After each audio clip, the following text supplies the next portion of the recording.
take your process and think, oh, this could be a business? Well, it's funny because I had a little conference company many years ago, and still do, and I had about 350 people coming every year or every 8 months or so to my conference. And I thought that was great. I mean, there were a lot of empty seats in the theater, but I loved standing on stage, delivering the material. People's lives were being changed. So it was just wonderful. And a friend of mine who's in business kind of pulled me aside and said, Don, you've got 350 people coming to your conference, and you've sold millions of books.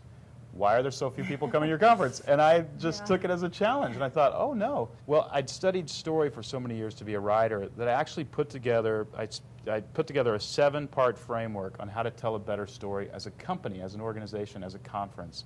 I filtered our communication through that process, and we went from 350 people to selling out a theater of 970. And then we went from 970 to 1,700. We went from 1,700 to 1,800 in Chicago. All of these were sellouts. And then we are now going to 2,400 in 2016. We hope to go to 7,100.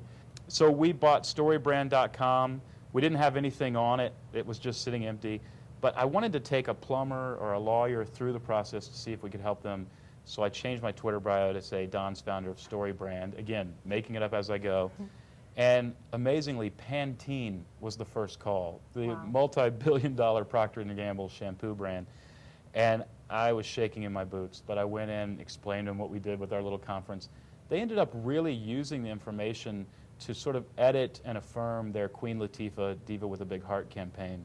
And that told me we might be onto something.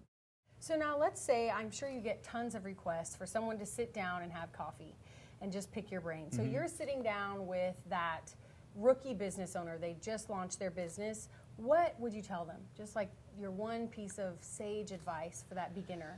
Well, you know, it's going to sound like really calloused advice, but the people who survive, the business leaders who survive, especially these young entrepreneurs, the two things they need to know is what is profitable, where is your revenue stream really coming from? And then two, what are your passions? What are you going to be able to drive for a long period of time? And so if we have a circle and that's what's profitable, and another circle and that's where your passions are, there's going to be this little sliver of land where those two circles interlope or overlap. That's your business. That's what you need to focus on. And so figuring that out is going to be the best way to get off the ground. These are my key takeaways for success from my interview with New York Times bestselling author Donald Miller.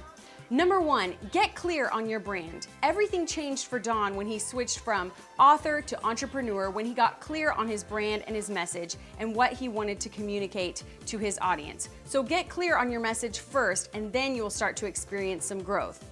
Number 2, you have to balance sentimentality and the magic and the creativity with the strategy. Remember that creative business is still business, and he had to combine his love for writing and his understanding, which I thought was really cool, that if his book failed, someone might get fired. So creative business is still business.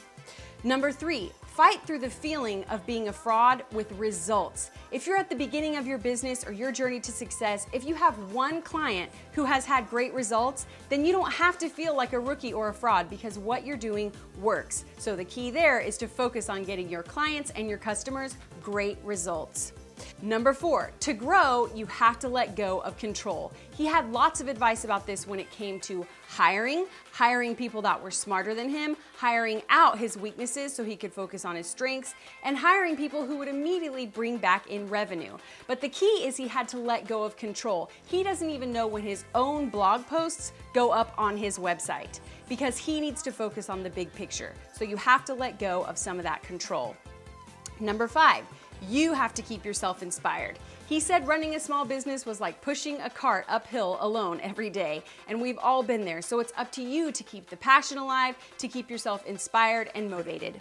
If you enjoyed this video, see more videos and articles on success at success.com, or you can watch the full interview with Donald Miller and myself at thepursuit.tv.